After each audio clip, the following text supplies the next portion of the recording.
Halo, cari kakak Mbak Iku Abe, balik lagi ke channelku Bersaing Channel. Selamat datang di Ngober. Nah, program ini adalah ngobrol bareng subscribers. Jadi, teman-teman yang sudah subscribe Bersaing Channel dan sudah datang ke Kanada pasti akan aku undang untuk berbicara ya lebih lanjut tentang pengalaman, bagaimana caranya ke sini, bagaimana jalurnya. Dan sudah ada hadir di Mirsani Channel di Ngobrol pada hari ini yaitu Mbak Nova. Beliau ini datang ke Kanada langsung bekerja dari Hong Kong, backgroundnya dari Hong Kong, langsung bekerja tapi disponsorin sama employer-nya yang ada di sini. Langsung aja ya, kita ngobrol-ngobrol. Ini dia Mbak Nova. Halo Mbak Nova, gimana kabarnya? Hai, halo. Alhamdulillah, baik. Baik, baik. Gimana kabarnya, Kak? Alhamdulillah baik, masih lockdown, masih di rumah aja. Iya, Nggak ada aktivitas sama aja. juga, mending bikin video aja gitu. Iya, benar. Oke, Mbak Nova ini, teman-teman, beliau ini dulu pernah bekerja sebagai seorang neni di Hong Kong. Iya. Sudah berapa tahun, Mbak? Di Hong Kong cuma 1 tahun. Di Hong Kong cuma 1 tahun, Iya, habis itu cari kerjaan di Kanada, dan disponsorin sama employer-nya untuk berangkat ke Kanada. Dan nanti di akhir video akan nggak tahu di bagian video sebelah mana akan aku tunjukin ke kalian, Mbak Nova akan tunjukin ke kalian surat sakti. Ya, aku selalu bilangnya surat sakti. Kalau kalian mau kerja di Kanada, butuh surat seperti ini. Tapi sebelum itu, jangan lupa subscribe, like, comment, follow Instagramku @yusa_ray. Jangan lupa juga follow Instagramnya Mbak Nova juga. Nanti akan aku kasih linknya di bawah ini. Dan let's go. Let's talk about pengalamannya Mbak Nova. Gimana Mbak cerita dari awal sebelum ke Kanada? Kerja di Hong Kong. Setahun. Enak nggak sih kerja di Hong Kong? Ah, harus jujur nggak nih? Ya, jujur aja lah. Ya, bagi aku sih kerja ya kayak gitu, sama aja. Cuman ada ya di Hong Kong itu. Kan berbeda banget aja sama di sini gitu. Hmm.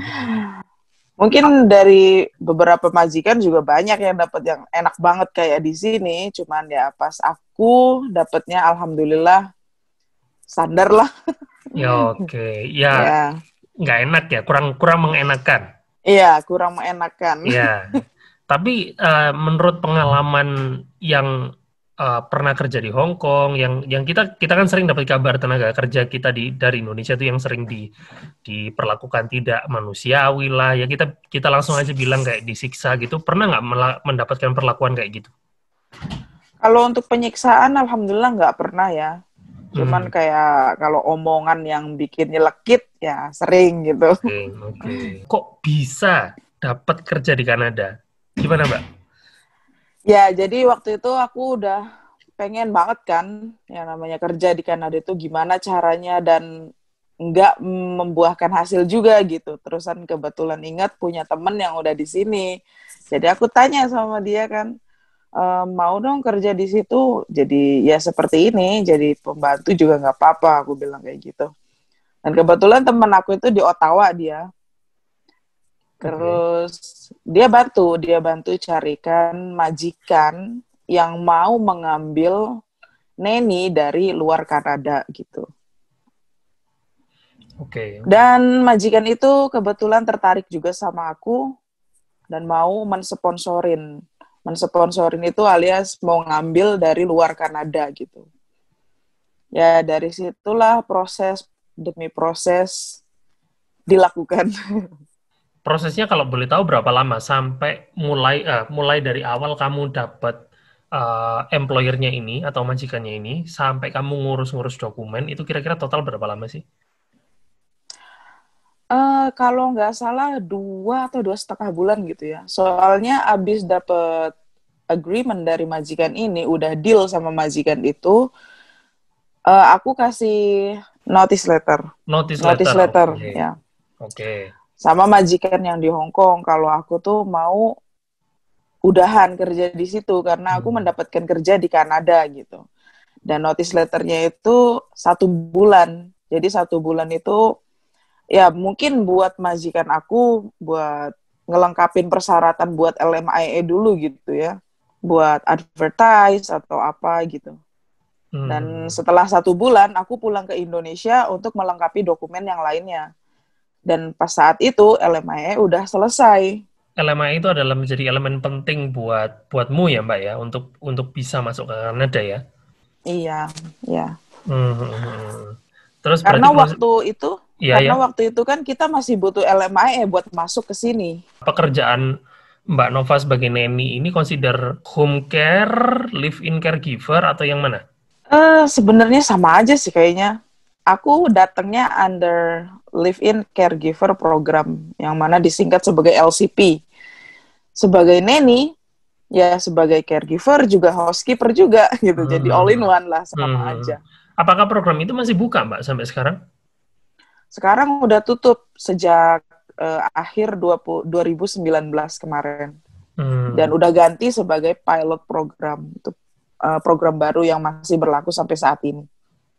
Apakah itu menjadi sub dari pilot program atau memang benar dihilangkan dan masuk pilot program? Untuk LMIA sendiri itu masih berlaku untuk orang yang berada di Kanada. Jadi kayak aku belum PR dan udah di Kanada. Kalau misalkan aku mau ganti majikan lain, aku masih butuh LMIA dan imigrasi masih memproses itu. Karena aku masih butuh itu gitu. Tapi kalau untuk yang dari luar Kanada sendiri, udah nggak bisa. Dan yang nggak tahu mungkin udah tutup selamanya atau cuma temporary doang gitu. Oh gitu, oke. Terus bisa dapat kerjaan, misalnya bisa dapat majikan itu dari mana sih Mbak? Selain dari teman itu ya? Kalau misalkan kita nyari sendiri, ya. Saya juga waktu itu kurang yakin dengan yang namanya website ya, karena takut juga sama scammer gitu. Mungkin dari grup-grup Facebook juga bisa, atau dari website resmi yang terhubung sama immigration kayak Job Bank atau Indeed kayak gitu, bisa juga. Oke, berarti kesempatan itu masih ada sebenarnya ya, karena kan masih terpampang di website ya. Mungkin istilahnya kesulitannya adalah membandingkan mana yang scam dan mana yang tidak scam. Kalau menurut kamu sendiri, gimana cara bandinginnya, Mbak? Kalau menurut aku pribadi, lebih ke kalau yang scam itu pasti dia minta uang dulu gitu. Biaya buat ini segini, tolong kirimkan uang dulu kayak gitu. Jadi itu kayaknya udah pasti scam deh. Udah pasti scam gitu udah ya. Pasti scam. Jadi buat teman-teman yang nonton video ini, please, ini salah satu saran yang bagus dari Mbak Nova bahwa banyak kerjaan di luar sana lewat internet atau segala macam, dan hati-hati bahwa itu scam.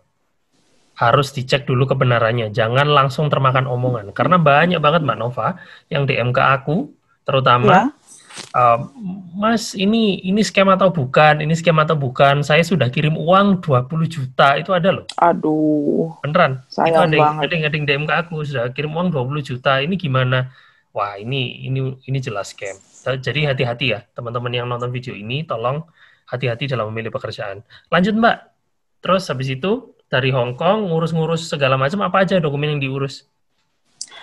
Waktu itu selain dokumen yang masih berkaitan sama Hong Kong ya, kayak job kerja yang di Hong Kong, paspor, obviously, sama visa juga, dipoto-potoin aja sih, karena aku nggak pakai mesin scan ya. Itu langsung diupload ke website pemerintah? Enggak, dikirimin ke agensi yang mana membantu majikan aku buat bikin LMIA tersebut. Oh, berarti agensinya ada di Kanada, di dalam Kanada? Iya, agensinya di Kanada. Oke. Iya. Terus habis itu turunlah Labor Market Impact Assessment. Ya. Nah, ini sekarang teman-teman simak baik-baik. Kita akan lihat bentuk surat LMIA itu kayak gimana. Boleh dikasih tahu nggak, Mbak? Oh iya. Untuk surat LMIA, kalau misalnya ada data dirimu, tolong ditutup dulu. Kalau ada nomor-nomor registrasi, tolong ditutup dulu. Kita cuma pengen tahu modelnya surat LMIA itu gini, gitu loh. Jadi ada 2 lembar sebenarnya. Oke. Yang mana seperti ini, dan ada nomor setelah tulisan LMIA, dan nomor ini yang kita butuhkan untuk apply work permit kita. Jadi sebenarnya Oke. LMIA itu isinya tentang employment details. Jadi periodenya sampai kapan, berlakunya sampai kapan, Oke. employer information, kayak namanya, business number-nya, Mhm. alamatnya, terusan employer contract, terusan third party. Nah, ini third party ini juga ada. Jadi agensinya juga ada di sini gitu. Oke. Diterterain. Jadi semuanya harus terrecord ya. Iya, iya. Sama job information-nya juga. Kayak aku ya lulusan Mhm. apa, terusan bahasa yang diperlukan itu apa, verbal sama written-nya, English semua, sama duration of employment. Ya, Mhm. itu 2 tahun sama gaji. Oke, oke, oke. Ya, Wah, gaji. ini nih, ngomong-ngomong gaji, ayo, boleh dibongkar nggak gaji pertamanya? Ini kan, ini Mbak Nova sudah di Kanada, tepatnya di Toronto. Toronto apa Mississauga, Mbak Nova? Kalau sekarang di Mississauga, kalau dulu majikan pertama di Toronto. Di Toronto. Kalau Ya. majikan pertama boleh dibongkar gaji pertamanya berapa? Kebetulan waktu itu mereka cuma butuh 30 jam 1 minggu, Mhm. tapi kalau misalkan lebih dari itu, ya masuknya lembur gitu aja. Masuk overtime ya? Ya, masuk overtime. Hmm. Dapatnya berapa? Kalau boleh tahu, boleh dibongkar nggak? Nggak juga nggak apa-apa sih. Exactnya nggak usah ya, cuman Isinya nggak usah. waktu Oke, itu, oke, nggak apa-apa. ya, waktu itu minimum wage-nya masih $14 Oke. yang 1 jamnya. Mhm. Jadi dikalikan aja 30 kali 14. Oke, Kayak oke, gitu. sekitar segitu. Oke, oke, oke, oke, Ya, oke. sekitar segitu. Jadi teman-teman itu tadi surat saktinya. Jadi kalau kalian mau kerja di Kanada wajib wajib punya surat yang tadi yang ditunjukkan oleh Mbak Nova tadi. Karena itu adalah karena ada nomor LMIA itu penting juga untuk kalian ngurus visa dan work permit gitu. Mbak, ada tips nggak buat neni-neni nih yang pengen pindah ke Kanada Mm-mm. tapi mereka buntu jalannya. Apa yang harus mereka siapin? Kalau untuk sekarang, karena program baru ya, yaitu pilot program, Oke. mereka minimal harus punya D1 lah di Indonesia. Itu yang aku tahu dari immigration. Mhm. Terus mereka juga harus pas IELTS testnya itu paling nggak 5 skornya. Skornya 5. Kalau Skornya 5. pada waktu kamu dari Hong Kong itu butuh IELTS juga nggak? Sebenarnya butuh, tapi aku ngambilnya bukan IELTS, tapi TOEFL yang ITP, yang buat internasional, buat bisa masuk ke luar negeri pakai itu, tapi nggak internasional IELTS, jadi aku nggak bisa pakai itu di sini gitu. Berarti tetap ya, komponen bahasa itu paling penting ya. Setuju Iya, ya? Ya. setuju, setuju. Tipsnya untuk orang-orang neni-neni yang di luar negeri, misalnya kayak di Malaysia, di Hong Kong yang pengen seperti kamu, apakah masih ada jalan ketika pandemi ini? Sebenarnya masih, soalnya dari agensi aku sendiri yang yang kemarin aku pakai untuk nyari kerja ini, aku masih lihat mereka ada ngiklanin majikan gitu yang masih mau ngambil overseas nanny. Berarti Hmm, itu kan masih ada juga gitu, oke. some employer yang tertarik mengambil nanny dari luar gitu. Jadi ya masih ada mungkin, cuman Kesem- ya harus sabar. Kesempatan masih terbuka lebar ya. Iya, Hmm. kesempatan masih ada. Kalau sabarnya ini karena apa? Karena pandemi kah? Karena proses pandemi yang akan semakin molor gitu atau gimana? Sabarnya karena prosesnya terlalu panjang, bisa makan waktu sampai 1 tahun. Oke, Oh iya, di under pilot program itu. oke, oke. Nggak bisa dipercepat. Nggak bisa dipercepat ya. Jadi, Ya, jadi yang aku tangkap adalah teman-teman di sini harus punya degree dulu, minimal D1, bahasa Inggrisnya juga IELTS penting sekali, bahasa minimal 5, dan networking, lagi-lagi networking sama yang orang Indonesia yang ada di sini buat nyarikan kerja kalian untuk mencari employer atau majikan gitu. Setelah itu urusan langsung selesai. Bukan selesai sih ya, lebih lebih mudah lah ya. lebih mudah. Terus Nanti gimana? pasti ada diarahin. Oh, Diarahin apa aja dokumen yang harus dipenuhi. oke. Oh, Agentnya nanti bilang. berarti kontak-kontakan sama agent via email ya? Via WhatsApp juga bisa. Via WhatsApp juga bisa. Ya. Oke, oke. Pesennya untuk neni-neni yang mau datang ke Kanada?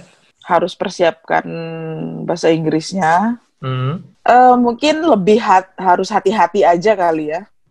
Harus jangan cepet-cepet tergiur, oh iya ini kerja di Kanada, jadi suruh nebus berapa aja mau gitu, sampai dibela-belain utang dan sebagainya. Pokoknya harus hati-hati dalam itu. Terus kalau misalkan belum, maksudnya oke, dia bisa bahasa Inggris, tapi belum tentu orang yang bisa bahasa Inggris itu bisa melewati IELTS test. Jadi kalau misalkan mau membuktikan dia itu emang benar-benar bisa bahasa Inggris, ya dibuktikan dengan IELTS test dulu. Skornya berapa itu urusan belakangan. Cerita menariknya bahwa Mbak Nova itu tiket pesawatnya dibayarin oleh employer-nya loh. Bener nggak? Benar, benar. Tuh, kan? Lumayan. Tiket pesawat dari Hong Kong atau dari Indonesia berangkatnya? Dari Indonesia. Oh, dari Indonesia. Dari Indonesia itu paling nggak 14 sampai 17 juta tiketnya ya. Itu termasuk penghasilan kan? Lumayan dapat tiket pesawat. Apakah ada kesempatan PR dengan programnya? Ya, kalau buat saya yang udah di sini dan belum PR under LCP, sebenarnya masih ada, cuman saya kurangnya di education gitu. Jadi either saya harus ambil studi di sini atau online yang bisa menjadikan saya paling nggak punya degree gitu. Mungkin saya udah qualified buat apply PR. Tapi kalau untuk yang baru mau datang ke sini, itu udah harus bisa masuk lewat jalur pilot program itu sama, ntar dulu mas, aku bingung ngomongnya. Mbak Nova, kesempatan untuk PR lewat jalur neni, apakah terbuka lebar sekarang? Kalau buat seperti saya, status seperti saya yang udah di Kanada dan udah punya pengalaman kerja di Kanada sekian tahun, tapi belum qualified. Belum qualified-nya karena apa? Karena sekarang government menaikkan edukasinya. Jadi yang kemarin masuknya lulusan SMA, nggak bisa buat apply PR sekarang. Jadi aku minimal harus punya degree. Ya itu ngambilnya terserah, mau online, mau sekolah di sini atau sekolah Indonesia, maksudnya yang online Indonesia gitu. Yang penting punya degree. Itu aku bisa qualified. Tapi buat yang new nanny dari overseas Kanada, dia bisa langsung PR kalau udah masuk jalur pilot program itu. Makanya kenapa makan waktu sampai 1 tahun. Oke. Sekarang berarti nambah lagi ya. Apakah ada kriteria umur, Mbak? Aku kurang tahu kalau masalah umur, soalnya di sini juga banyak yang udah berumur tapi masih bisa gitu, masih diterima di sama Kanada. Iya. Oke. Berarti ini ya, nambah nih satu syarat lagi buat kalian yang mau datang ke Kanada melalui pilot program melalui NENI. Itu berarti kalian harus D1 di semua program ya, Mbak. Nggak perlu childcare. Iya. Perlu ya? Iya. Oke. Tapi ya itu, syarat lainnya dia harus punya CPR first aid, terus kalau nggak guru TK atau dia pernah jadi neni di mana, itu juga harus melampirkan surat keterangan dia. Yang mana kamu bisa ngambil sertifikasi itu di Kanada juga bisa ya? Nggak bisa, itu kan salah satu syaratnya, Kak. Oke. Berarti lebih kompetitif ya di kedepannya? Iya. Berarti lebih kompetitif dengan syarat-syarat yang tersebut buat para neni di luar sana yang pengen masuk ke Kanada. Diperhatikan lagi syarat-syaratnya, sudah disebutkan Mbak Nova tadi, dulu lulusan SMA sudah bisa masuk. Mbak Nova lulusan apa, SMA ya? SMA. Mbak Nova lulusan SMA bisa masuk, sekarang sudah tidak bisa lagi. Karena programnya sudah ganti, harus minimal D1 di semua program. Bahasa Inggris juga IELTS paling nggak 5. Terus umur tidak jadi masalah, yang penting kamu sudah dapat employer di sini dan mau sponsorin untuk LMIA atau Labor Market Impact Assessment. Apa itu LMIA? Coba Google sendiri. Pokoknya suratnya tadi yang sudah ditunjukkan oleh Mbak Nova. Kalau untuk under pilot program kayaknya nggak butuh LMIA deh. Kalau LMIA itu kan untuk live-in caregiver program yang mana Oh, aku pas oke. datang itu. Oke. Mereka kayaknya nggak butuh, Hmm. cuman kontrak aja gitu mungkin. Aku juga belum begitu tahu, cuman kayaknya nggak butuh lagi karena LMIA kan sebenarnya udah mau dihapuskan buat yang newcomer, hanya untuk orang yang udah di sini aja. Dan dulu waktu aku baru datang itu LMI itu berlakunya 1 tahun. Tapi karena sekarang udah mau dihapuskan itu beritanya, jadi majikan baru aku itu LMI-nya cuma 6 bulan berlakunya. Wah, ini berarti berarti tantangan ya buat buat neni-neni yang di luar sana yang pengen masuk ke Kanada. Banyak sudah nih yang DM ke aku. Nggak satu dua orang, ada 10 orang lebih mungkin yang DM ke aku yang sudah pernah ketipu, ada yang Wah, progres ke sini ada. Jadi please tolong ini follow aja Mbak Nova, follow aja Instagramnya Mbak Nova, tanya-tanya, dan yaitu syarat-syaratnya akan semakin lebih ketat lagi karena butuh degree yang harus kalian lampirkan. sama reference letter jangan lupa. Reference letter itu bisa didapat di Ya, mana? eh, pengalaman kerja. Dia harus punya, misalkan dari guru TK berarti ya harus dari TK-nya. Oke, oke, oke, oke. Berarti dari employer sebelumnya ya, Iya, sebelum masuk intinya Kanada. seperti itu. Oke, kita cerna masing-masing. Mudah-mudahan banyak orang Indonesia yang datang ke sini yang lebih mengerti lagi tentang program pilot program Live-in Caregiver. Iya, iya. Biar orang-orang tercerahkan lagi, biar nggak banyak yang ketipu lagi. Tolong please jangan ketipu lagi ya. Udah itu aja. Kasian, kasian, kasian siapa? Kasian kalian sudah kerja capek-capek, uangnya cuman buat orang yang iming-imingin kalian kerja. Udah itu sih. Betul. Mending uangnya ditabung buat buat orang tua atau buat anak di kampung, beli tanah, beli sawah, kan lumayan kan. Gitu aja, terima kasih Mbak Nova. Nanti akan aku kasih link Instagramnya untuk Mbak Nova, dan jangan lupa tetap subscribe, like, comment, follow Instagramku juga @yosa_. I'll see you guys on the next video. Stay extreme, stay positive. Bye bye.